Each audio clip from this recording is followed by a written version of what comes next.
සුබ මධ්‍යහනයක්.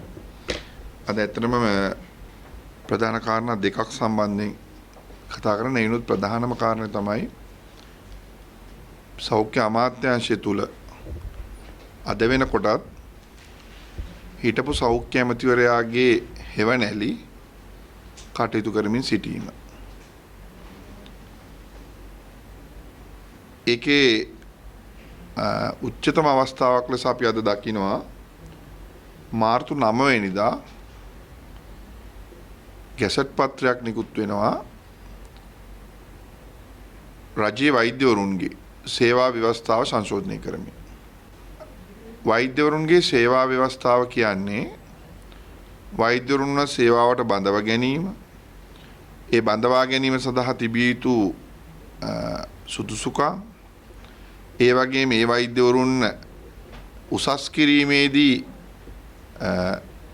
ඒ උසස් කරන ක්‍රමවේදය, ඒ සඳහා තියෙන ඕන සුදුසුකම්, ඒ වගේම පරිපාලන ශ්‍රේණියේ වෛද්‍යවරුන් කොහොමද පරිපාලන ශ්‍රේණියට ඇතුල් වෙන්නේ, ඔවුන් උසස් කරන්නේ කොහොමද, ඔවුන් තනතුරු වලට පත් කරන්නේ කොහොමද, ඒ වගේම විශේෂඥ වෛද්‍ය සේවාවට වෛද්‍යවරුන් කොහොමද පත් වෙන්නේ, ඔවුන්ගේ මාරු වීම සිද්ධ වෙන්නේ කොහොමද, ඔවුන්ගේ තනතුරු ලැබෙන්නේ කොහොමද, මෙන්න මේ කියන කාරණා සියල්ලම අඩංගු ලියවිල තමයි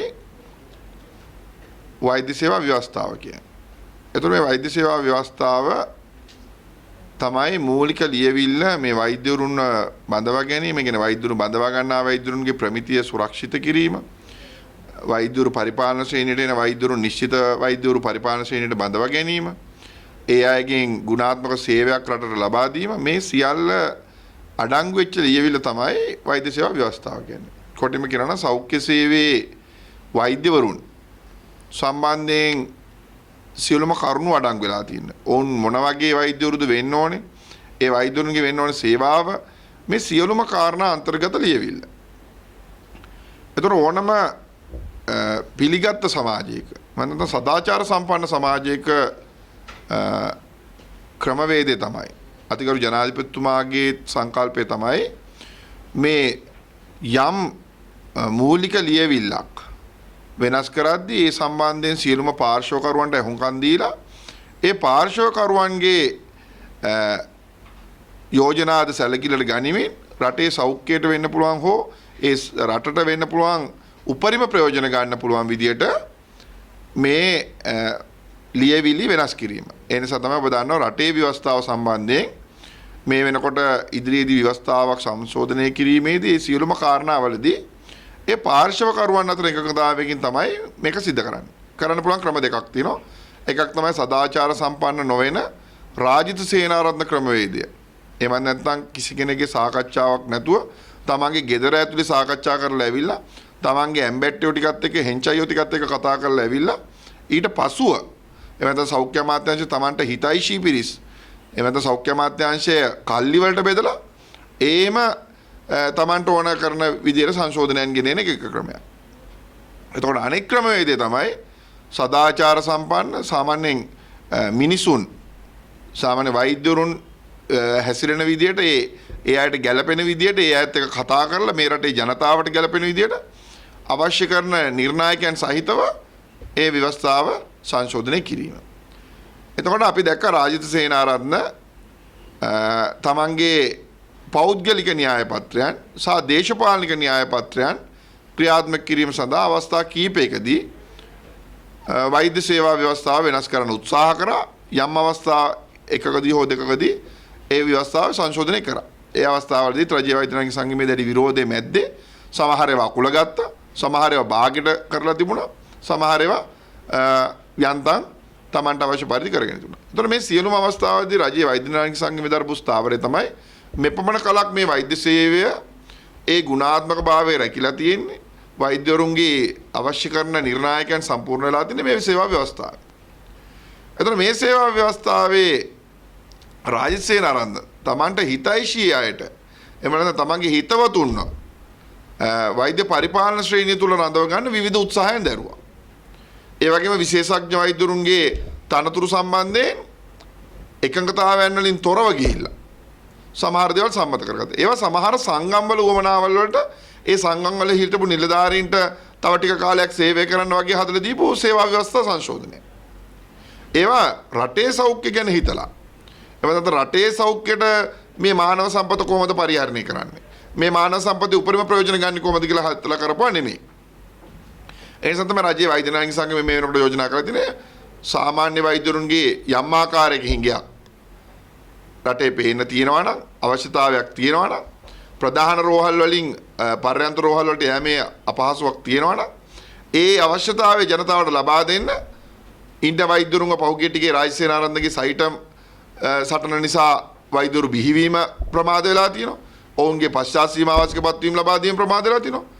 රාජසේනාරත්නගේ යම් පිරිසවල ක්‍රියාකාරකම් නිසා ERPM විභාගය කල් ගියා. ඒ නිසා විදේශ වෛද්‍ය උපාධිධාරීන් ලංකාවට ඇවිල්ලා ඒ අයගේ විභාගයේ පැවැත්වීම ප්‍රමාද වුණා. මෙවැනි කාරණා නිසා වෛද්‍යවරු නිෂ්පාදන ක්‍රියාවලියේ යම් වේගය අඩුවීමක් වෙලා තියෙනවා. ඒ නිසා මේ අවශ්‍යතාවයත් එක්ක ගැලපෙන්න රටේ ජනතාවට සෞඛ්‍ය සේවා ලබා දෙන්න වෛද්‍යවරුන්ගේ විශ්‍රාම යාමේ වයස අවුරුදු 63 දක්වා වැඩි කරන්න කියලා. ඒතකොට ඒකට සෞඛ්‍ය ඇමතුමිය එකඟ වෙලා තිනවා, සෞඛ්‍ය ලේකම්තුමා එකඟ වෙලා තිනවා, සෞඛ්‍ය අමාත්‍යාංශයේ සියලුම නිලධාරීන් එකඟ වෙලා තිනවා. හැබැයි පහුගිය කාලය පුරාවටම අද වෙනතුරුත් ඒ කැබිනට් පත්‍රිකාව කැබිනට් මණ්ඩලයට යොමු කරගන්න සෞඛ්‍ය අමාත්‍යාංශය අපොහොසත් වෙලා තියෙනවා. එතකොට ඒ වගේම ඒක කරගන්න මේ සියලු දෙනා එකඟ වෙච්ච කාරණේ මේ සියලු දෙනා පොදු සම්මුතියකින් එකඟ වෙලා මේ රටේ සෞඛ්‍ය සේවා පවත්වාගෙන යන්න එකඟ වෙච්ච කාරණේ අද වෙනකොට කැබිනට් පත්‍රය කැටියට ඉදිරිපත් කරගන්න සෞඛ්‍ය අමාත්‍යාංශය අසමත් වෙලා තියෙනවා. සෞඛ්‍ය අමාත්‍යාංශය ෆේල් වෙලා තියෙනවා.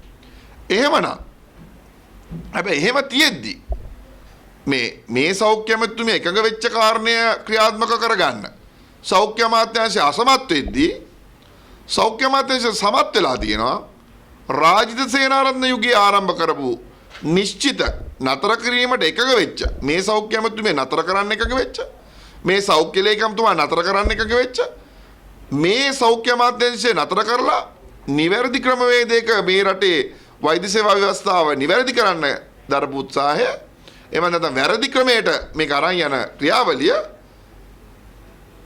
ඉදිරියට ගෙනියන්න හැකියාව ලැබිලා තියෙනවා.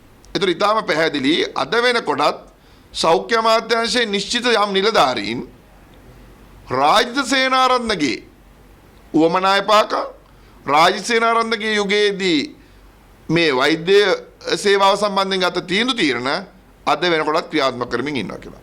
මේකෙදි පැහැදිලිවම ඇඟිල්ල දික් වෙනවා මේ සම්බන්ධයෙන් ක්‍රියාත්මක වෙන නියෝජ්‍ය සෞඛ්‍ය සේවා අධ්‍යක්ෂ ජනරාල්වරයාට. ඔහු සම්බන්ධයෙන් විවිධ චෝදනා තියෙනවා. රාජිත සේනාරත්න යුගයේදී ඔහුට විවිධ තනතුරු ලැබීම, රාජිත සේනාරත්නගේ යුගයේදී රාජිත සේනාරත්නට ගැතිකම් කිරීම මේ සියල්ලම කරලා අද දවස වෙනකොටත් ඔහු සමත් වෙලා තියෙනවා. එකඟතාවයට එකඟ වෙච්ච කරුණු වෙනුවට සෞඛ්‍ය ඇමතුමිය සෞඛ්‍ය ලේකම්තුමා සමග එකඟ වෙච්ච කරුණු වෙනුවට වෙනත් කරුණු ගැසට් පත්‍රයක් කරා මේ රටේ එළියට එන තැනට වැඩ කරන්න මේ නියෝජ්‍ය සෞඛ්‍ය සේවා අධ්‍යක්ෂ ජනරාල්වරයා කටයුතු කළා තියෙනවා. අපිට පේන තියෙන මේ ගැසට් පත්‍රයේ සමහර තනතුරු අන්තිමටම තියෙනවා සීනියර් ඇසිස්ටන්ට් සෙක්‍රටරි කියලා. ඒ කියන්නේ ජ්‍යෙෂ්ඨ සහකාර ලේකම්. ඔහුට චෝදනා තියෙනවා පහුගිය කාලෙත් ඔහු විවිධ තනතුරු වලට ඉල්ලුම්පත් ඉදිරිපත් කළා. ඔහු එයින් අසමත් වෙලා තියෙන මොහොතක ඔහුට අවශ්‍ය කරන තනතුරක් හදාගෙන ඒ තනතුරටපත් වීම සඳහා මේ සමස්ත සේවා ව්‍යවස්ථාව වෙනස් කරා කියලා. ඒ වගේම චෝදනා තියෙනවා. ඔහු විශේෂඥ වෛද්‍යවරුන්ගේ ස්ථාන මාරු ක්‍රියාවලිය සම්බන්ධයෙන් ලකුණු ක්‍රමවේදය වෙනස් කරන්න.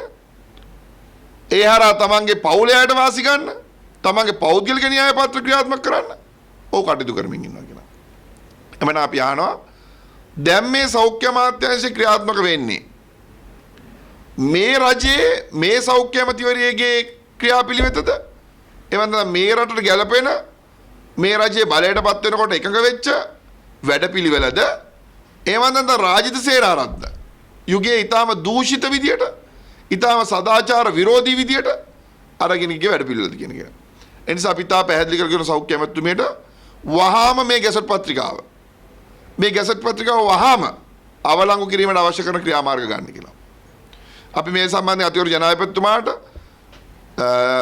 අගමැතිතුමාට වගේම සෞඛ්‍ය ඇමතුමියට මේ සම්බන්ධයෙන් අපි පැමිණිල්ලක් කරන්න බලාපොරොත්තු වෙනවා. ඒ වගේම අද රැස්වෙච්ච රජයේ වෛද්‍ය නායක සංගමේ විධායක කමිටුව තීරණය කළා තියෙනවා ඊළඟ 18 වෙනිදා පැවැත්වෙන මධ්‍යම කාරක සභාවට පෙර මෙම ගැසට් පත්‍රය ඉවත් කර ගැනීමට මෙම ගැසට් පත්‍රයෙන් යෝජනා කළ තියෙන සංශෝධන ඉවත් කරගෙන ඒ සම්බන්ධයෙන් සාකච්ඡාවක් ආරම්භ කරන්න කටයුතු නොකරොත් මධ්‍යම කාරක සභාවේදී තීරණය කරන්නා වූ දිනක දීප ව්‍යාප්ත වෘත්තීය සමිති ක්‍රියාමාර්ගයකට අවතීර්ණ වෙන රජ්‍ය වෛද්‍ය නායක සංගමය තීරණය කළා තියෙනවා.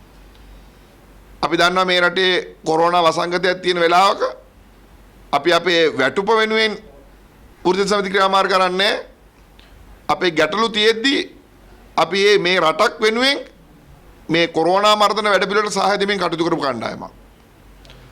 නමුත් මේ රටේ සමස්ත ජනතාවට විශේෂඥ වෛද්‍යවරයෙකු වෙන්න ඕනේ කොහොමද කියන එක. පරිපාලන ශ්‍රේණියේ වෛද්‍යවරයෙකු වෙන්න තියෙන ඕන සුදුසුකම් මොනවද කියන එක. තීරණය කරන මූලික ලියවිල්ල තමන්ගේ හෙට දවසේ සිහිනය වෙනුවෙන් වෙනස් කරන නියෝජ්‍ය සෞඛ්‍ය සේවා අධ්‍යක්ෂ ජනරාල්වරයෙක් නම් කටයුතු කරන්නේ. අපි කියනවා ගරු ඇමතුමියට රාජිත සේනාරත්න යුගයේ නම් සෞඛ්‍ය අමාත්‍යාංශය ක්‍රියාත්මක කරන්නේ. ඒ නිලධාරීන් සම්බන්ධයෙන් තීන්දුව తీරන ගන්නේ නැත්නම් රාජ්‍ය වෛද්‍ය නායක සංගමයට දීප ව්‍යාප්ත වෘත්ති සමිති ක්‍රියාමාර්ගයක් ගන්නවා හැර විකල්පයක් නැහැ. ඒ නිසා අපි බලාපොරොත්තු වෙනවා මේ සම්බන්ධයෙන් අවධානය යොමු කරලා මේ රටේ සෞඛ්‍ය ඇමතුමිය හැටියට ගත තීරණ විශ්‍රාම වයස 63ක් කරන්න වෛද්‍යවරුන්ගේ එක කතාවක් තියෙනවා. සියලුම පාර්ශවවල කිසිදු පාර්ශවයක විරෝධයක් නැහැ. හැබැයි මේ කැබිනට් පත්‍රිකාව ඉදිරිපත් කරන සෞඛ්‍ය අමාත්‍යාංශය ක්‍රියාත්මක කරන්නේ ඒ සදා ක්‍රියාමාර්ග ගන්නෑ. ඒක පරක්කු වෙනවා. ඒ කියන්නේ මේ රටේ ජනතාවගේ සුබ සිද්ධිය සැලැස්වීම වැළැක්වීම තමයි රාජිත සේනාරත්නගේ දේශපාලනික උවමනාව. ඒ දේශපාලනික උවමනාව මේ සෞඛ්‍ය අමාත්‍යාංශයේ නිලධාරීන් විසින් මේ වෙනකොට ක්‍රියාත්මක කරමින් ඉන්නවා. ඒ වගේම සමස්ත වෛද්‍ය සේවය තුල සමස්ත සෞඛ්‍ය සේවය තුල බිඳ වැටීම ඇති කරන්න, ගැටුම් ඇති කරන්න, සේවාව අඩපණ කරන්න ක්‍රියාත්මක කරන සේවා ව්‍යවස්ථා සංශෝධනයන් මේ නියෝජ්‍ය සෞඛ්‍ය සේවා අධ්‍යක්ෂ ජනරාල්වරයා යෝජනා කරනවා. ඔව් එවැනි කෙටුම්පත් ඉදිරිපත් කරනවා. ඔව් එවැනි ගැසට් සදා යොමු වෙනවා. එතකොට අපි අහනවා ඇමතිතුමිය එකඟ වෙන සියලුම පාර්ශව එකඟ වෙන ඒවා කඩාකප්පල් කරන්නත් ඇමතිතුමිය එකඟ නොවන එහෙම නැත්නම් නතර කිරීමට එකඟ වෙන ක්‍රියාමාර්ග ඉදිරියට ගෙනියන්නත් කටයුතු කරන්නේ කවුද කියන එක. ඒ නිසා අපි වහාම ඉල්ලා සිටිනවා මේ අදාළ ගැසට් පත්‍රය ඉවත් කරගත යුතුයි. ඒ ඉවත් කර ගැනීම සඳහා අවශ්‍ය කරන සියලුම ක්‍රියාමාර්ග ගත යුතුයි. එසේ නොවුනොත් 18 වෙනිදා පැවැත්වෙන මධ්‍යම කාර්ය සභාවේදී නිශ්චිත වන දිනක දීප ව්‍යාප්ත වෘත්තීය සමිති ක්‍රියාමාර්ගයට අවතීර්ණ වීමට රාජ්‍ය වෛද්‍ය නායක සංගමය තීරණය කළා තිනවා. ඒ වගේම අතිගරු ජනාධිපතිතුමාණන් අගමැතිතුමාණන් මේ සම්බන්ධයෙන් පැමිණිලි කරන්නත් සෞඛ්‍ය ඇමතුමිය සමග සාකච්ඡා කරන්නත් බලාපොරොත්තු වෙනවා. අපි බලාපොරොත්තු වෙනවා මේ ක්‍රියාමාර්ග නිවැරදි කරන්න. එහෙම නොවුනොත් මෙවැනි තත්වයක් තුල වුවත් වෘත්තීය සමිති ක්‍රියාමාර්ගයට අවතීර්ණ වීම නතර කිරීමට හැකියාවක් නොලැබේ. ඒ නිසා අපි හිතනවා අද දිනේ ඉඳන් දවස් 7ක විතර කාලයක් තියෙනවා මේ සම්බන්ධයෙන් ක්‍රියාත්මක වෙන්න. ඒ සඳහා ක්‍රියාත්මක වෙන්න පුළුවන්. මේ අදාළ සේවා ව්‍යවස්ථා සංශෝධනය වහාම නතර කළ යුතුයි කියන ස්ථාවරය අපි අද තීරණය කරලා තියෙනවා විධායක කමිටුව මගින්. බොහොම ස්තුතියි. ඔව් අපි කොරෝනා දැනට තියෙන තත්ත්වෙත් එක්ක අපි අප්‍රේල් මාසයේ ලබා දුන්නු වැඩපිළිවෙලත් එක්ක මේ වෙනකොට අපි ඉදිරියට යමින් ඉන්නවා. දැන් මීට පොඩි වෙලාවකට ඉස්සෙල්ලා සෞඛ්‍යමත්ව මාධ්‍යමයක් කරනවා මේ පිළිගත් රෝගීන්ට සහ දියවැඩියා රෝගීන්ට දෙන අත්‍යවශ්‍ය බෙහෙත් මේ වෙනකොට ගෙන්නන එක නතර කරලා තියෙනවා. රෝගීන්ට වැඩි අවධානමක ඉන්නේ. ඒ වගේම එතුමාට සෑහෙන ප්‍රශ්නයක් ඇති. මොකද එතුමාට චෝදනා තියෙනවානේ මේ පිළිකා බෙහෙත් ගේන එක සම්බන්ධව එතුමාට චෝදනා තියෙනවානේ. සහ ගිය වතාවේ එතුමා හැමති දූරේ කරන කාලේ කර්ණ සංකප්පත් 1200ක් විතර කරා ලොකු වියදමක් දරන්න. දැන් මේ වෙනකොට මේ ආණ්ඩුවේත් එක්ක කර්ණ සංකප්පයක්වත් කරලා නැහැ කියලා එතුමා ලොකු චෝදනාවක් කරනවා. එතුමා සම්බන්ධයෙන් අපි අපේ චෝදනා 11ක් ජනාධිපති කොමිෂන් සභාවකට බාර දීලා තියෙනවා. එතුමාගේ යුගයේ වෙච්ච දූෂණ එතුමා කර්ණ සංකප්පබද්ධ කරපු එක එතුමා කරපු එකක් නෙමෙයි. මේ රටේ සෞඛ්‍ය සේවයෙන් වෙච්ච දෙයක්. එතුමා දැන් මේ වෙනකොට කරන ওই විදිහට ගියොත් එමේ එතුමා එන ඇපෙන්ඩිසෙක්ටමි කරපු ගානක් ගැනලා කියයි. ඒ කාලෙ මෙච්චර කරා දැන් කෙරෙන්නේ නැහැ කියලා. ඒතර කොරෝනා තත්ත්වයක් තිබුණෙත් නැහැ. ඒ පවතින තත්ත්වයන් තුළ තමයි ක්‍රියාත්මක වෙන්නේ. හැබැයි එතුමාට අමතක වෙලා තියෙන කාරණේ තමයි වෙන රටවල පාවිච්චි කරන්නේ නැති බෙහෙතුත් ගෙනාවා කියලා එතුමාට චෝදනාවක් තියෙනවා. ඒතර ඒ සම්බන්ධයෙන් දූෂණ චෝදනා එල්ල වෙලා තියෙනවා. ඒ නිසා එතුමා මං හිතන්නේ දේශපාලනිකව මොන හරි කියන්නත් එපැයි. වෙන ඉතින් කියන්න දෙයක් නැහැනේ. ඉතින් අපි එතුමාගේ ප්‍රශ්න වලට ඉච්චර උත්තර දෙන්න කලබල වෙන්න ඕනේ. ඒක විශේෂයෙන්ම ඇමතුමියකින් අහනවා නම් හොඳයි. අපිට කියන්න තියෙන එතුමාගේ කාලේ තමයි මේ රටේ දූෂිතම සෞඛ්‍ය ඇමතිවරයා හැටියට තමයි එතුමාව රජයේ වෛද්‍ය නායක සංගමේ මධ්‍යම කාර්ය සභාව හඳුන්වලා තියෙන්නේ. මට කියන්න පුළුවන් ඒ කාරණේ. දැන් වැක්සින් එක සම්බන්ධව ඔව් එන්නත් කරන වැඩ පිළිවෙලක් තියෙනවා. ඒ එන්නත් කරන වැඩ පිළිවෙල මේ වෙනකොට දිවයින පුරා ක්‍රියාත්මක වෙනවා පිළිගත්ත මාර්ගෝපදේශන මාලාවක් යටතේ. දැන් ඔය සීමිත ප්‍රමාණයක් ලංකාවට හම්බෙලා දෙන්නේ. ඒකෙන් අවශ්‍ය කට්ටියද ලැබෙන්නේ නැත්නම් ඔහේ එහෙම යම් අයාලේ යාමක් පේන තිබුණා. ඒක අපි නිවැරදි කරගත්තා. එන්න දැන් කොරෝනා තත්ත්වය සම්බන්ධයෙන් අපි ප්‍රකාශයක් කරලා තිනවා. දැන් තියෙන තත්ත්වයන් එක්ක ඒ පරීක්ෂණ ධාරිතාවය යම් ප්‍රමාණයකට තව වැඩි වෙන්න ඕනේ කියන එක. ඒ එක්කම එන්නත් කරන වැඩ පිළිවෙල නිශ්චිත දින වකවානු සහිතව යන්න ඕනේ කියන එක. ඒකම අපි පිළිගන්න ඕන එක තමයි ලෝකේ සමහර රටවල මේ වෙනකොට එන්නත ලැබිලත් නැහැ කියන එක. ඒතර අපි එන්නත ලබා ගැනීමෙන් තියෙනවා. ඒ ලැබෙන ප්‍රමාණත් එක්ක අපි තීරණය කරනවා මෙන්න මේ කාණ්ඩ අනතුරුදායකයි කියලා. ඒතර මේ වැඩ පිළිවෙල ඇතුලේ යම් අක්‍රමිකතාව වෙනවා නම් මම දැක්කා යම් ලිපිකරුවෙක් මුදල් ගත්ත කතාවක්. එවැනි දේවල් සිද්ධ වෙනවා නම් ඒ අක්‍රමිකතාව වළක්වන්න ඕනේ. වෛද්‍යවරු දැන් ධාරිතාව අඩු වෙලාද නැත්නම් රෝගීන් හම්බෙන ගාන අඩු වෙලාද? මොකක්ද වෙලාද? ධාරිතාව අඩු වෙලාද කියන්නේ? PCR දාලා. දැන් PCR කරන ප්‍රමාණය ඔබට පේන්න තියෙනවනේ මුලින් 17000ක තිබුණා. එක දවසක් හෝ දෙකක්. ඊට පස්සේ දැන් මේ වෙනකොට 12000ක විතර තියෙනවා.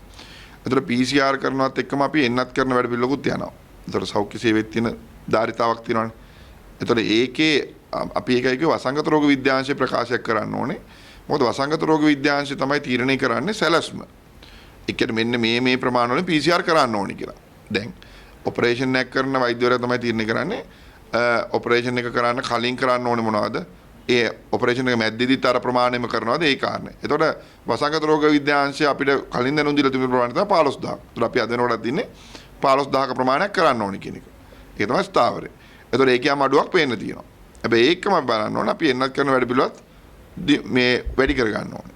ඒතකොට එන්න අපි එකයි කිව්වේ එන්නත් කරන වැඩ පිළිවෙල යම් ආකාරයක ඒ නියමිත ක්‍රමවේදය යන්නේ නැති බව පේන තිබුණා. ඒකට අපි මැදිහත් වෙලා නිවැරදි කරා. සමස්තයක් හරි මරණ සංඛ්‍යාවේ මොන වගේ තත්ත්වයකද? දැන් අවදානමක් නේද ඔබතුමාලා මනසක්. ඔව් අපි මේ පැහැදිලි අපි මාධ්‍ය සාකච්ඡාවත් කියලා දැනටත් කියන්නේ මේ ගෝලීය වසංගත තත්ත්වය නතර කරන්න රාජ්‍යයක් ඇරෙට ගන්න ඕන ක්‍රියාමාර්ග තියෙනවා. ඒවා තමයි අපි ඉල්ලුවේ අපි කිව්වේ අප්‍රේල් මාසේ 2020 අප්‍රේල් මාසේ රට අරින විදිය ගැන. ඒක මුලින්ම කිව්වේ අපි. ඒතර ඒ වෙලාවේ ඒක කියනකොට අපිට ගොඩක් අය බැන්නා. රට අරින්න පුළුවන්ද කියලා. දැන් රට ඇරලා තිනකොට අපෙන් අහන රට වහන්න ඕනේ නැද්ද කියලා. අපිට කියන්න පුළුවන් තාක්ෂණික කාරණයක්. රටක් වහගෙන සදාකාලිකව ඉන්න බෑ. ඒතර රට අරන් යනකොට ඒ ගන්න ඕන උපක්‍රම සම්බන්ධයෙන් වසංගත රෝග විද්‍යාංශයට අපි කියලා තියෙන විදිහට අපි කතා කරමින් ඉන්නවා. ඒක අපි තාක්ෂණික කමිටුවෙදිත් කියනවා.